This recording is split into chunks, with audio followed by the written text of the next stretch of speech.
Hi Virgo, this is your love reading po, timeless reading po ito.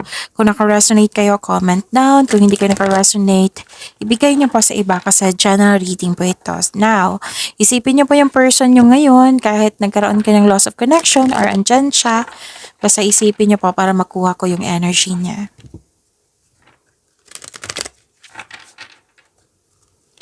Spirits guide, ano po yung energy?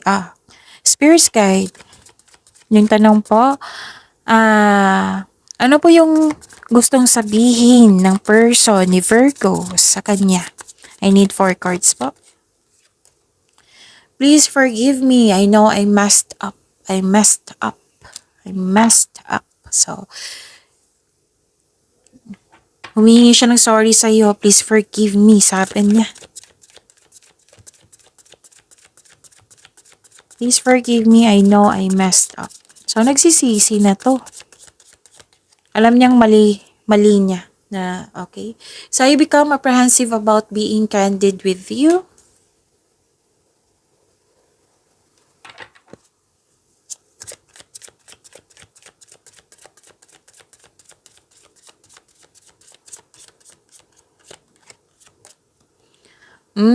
I love you so much no matter what. Kahit naguguluhan na siya or nagsisisi na to eh. So, yun. Mahal ka niya no matter what. Virgo.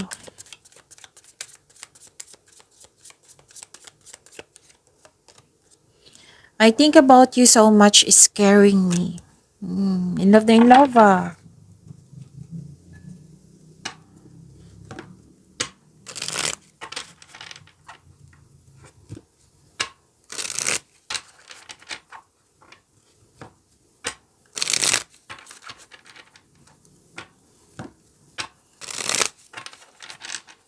Spirits Guide, Love Life po ni Virgo. Spirits Guide, ano po yung energy sa love life ni Virgo? I need 2 cards po. Kamusta po ang love life ni Virgo? Kamusta si Virgo?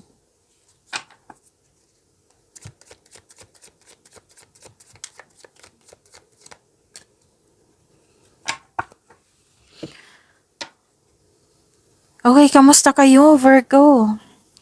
Bakit kayo na panghinaan ng loob dito? Naging impatient, panghinaan ng loob. Pwede din nagkaroon ng self-pity dito. Naging weak kayo, madali kayo mag-give up. Nahihirapan kayo magbigay ng tiwala. Hindi ka comfortable sa inyong situation ngayon, sa inyong status ngayon. So, ang advice ng card nyo dito, have faith in the universe. Harapin nyo po. Harapin nyo po. Face your fears with self-confidence and courage. Huwag nyong iwasan, harapin nyo, bigyan ng solusyon. Okay? Don't worry, ma-overcome mo yan. Basta bigyan nyo lang ng aksyon, solusyon.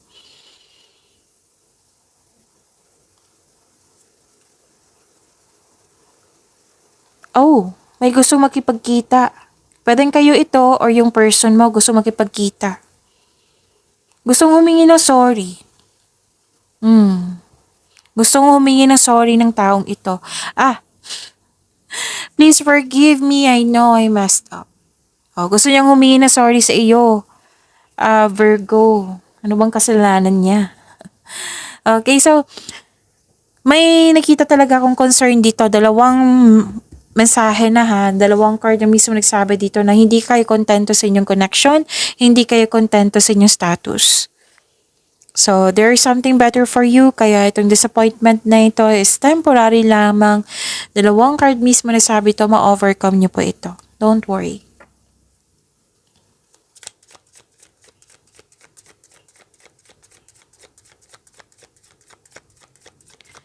Challenges na ma-overcome sa love life ni Virgo.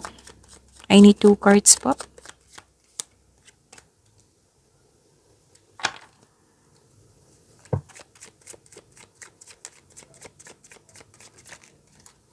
Dalawa po ito. Kunin ko na ha.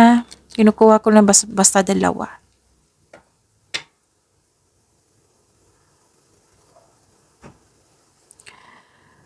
Okay. So, may delay akong nakikita dito. Delay sa plano, delay sa pag-uusap, delay sa hinihintay, nagkaroon ng disconnection. Hindi talaga maganda yung connection nyo, disconnection, hindi nag-uusap. Pwedeng tampuhan or hiwalayan or matagal lang hindi nag-usap. May frustration ako nakikita dito. 3 card na po nagsabi dito. Oo. At, okay, may travel plan.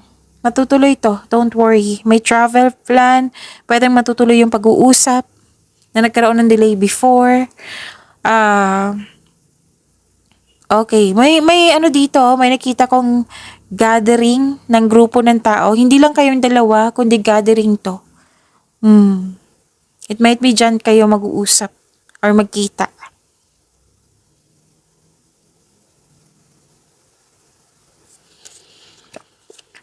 At mag-concern nyo, hindi marunong magbigay halaga. Nang dahil sa mga nangyari, hindi stable yung emotion mo. Tapos may nakita ko ditong takot or may alinlangan. Pwedeng para sa pag-level up sa inyong relasyon, may takot or may alinlangan na kausapin or mag-uusap. Pwede din na-reject mo yung, di ba may gustong makipag-usap sa inyo? Gusto niya makipag-usap sa inyo, pero ni-reject mo. Pero kung mag-usap kayo, be careful lang po daw sa communication. Baka may masabi po daw kayo na hindi maganda. Oo. So, you're not okay pa sa kanya. At, okay. Masyado daw bossy. Mayabang. Hindi may 3 card kasi nagsabi dito na dissatisfaction. Hindi kayo satisfied sa connection or sa status nyo po. Yan yung sabi dito. Spirits guide. Kamusta po ang energy ng person ni Virgo? Ano pa po yung gusto niya sabihin kay Virgo? Ano po yung next action ng person ni Virgo?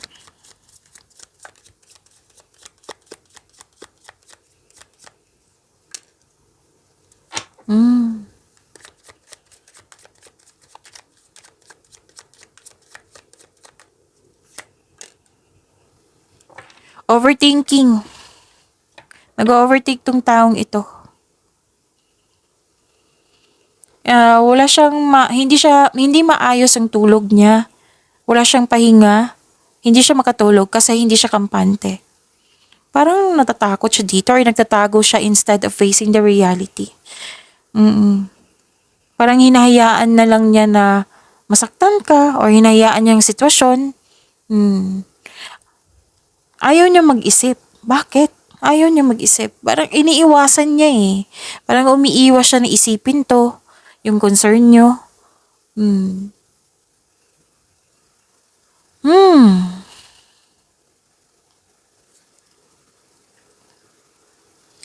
At may nakita ko ditong nagkaroon ng hesitation, self-doubt. Mainit din ang ulo niya. Hindi siya mapakali. Nang dahil sa delay. Pwede sa delay sa pag-uusap or delay sa biyahe. Or delay sa hindi ka nagre-reply sa kanya. O kasi may hinihintay siyang mensahe dito, response mo. So, naging mainit yung ulo niya. Siguro, naging impatient po siya. Tapos, may nakita ko ditong concern sa manloloko. Gusto niyang mag-give up. Kasi, hindi daw kayo nagkaroon ng maayos na pag-usap. Hindi nagkaroon daw kayo ng misunderstanding. Dahil sa concern sa manloloko, pagluloko. So, yung taong ito, wala pa siyang ginawang action, kundi, parang feel niya yung emotion niya. It might be this is the way na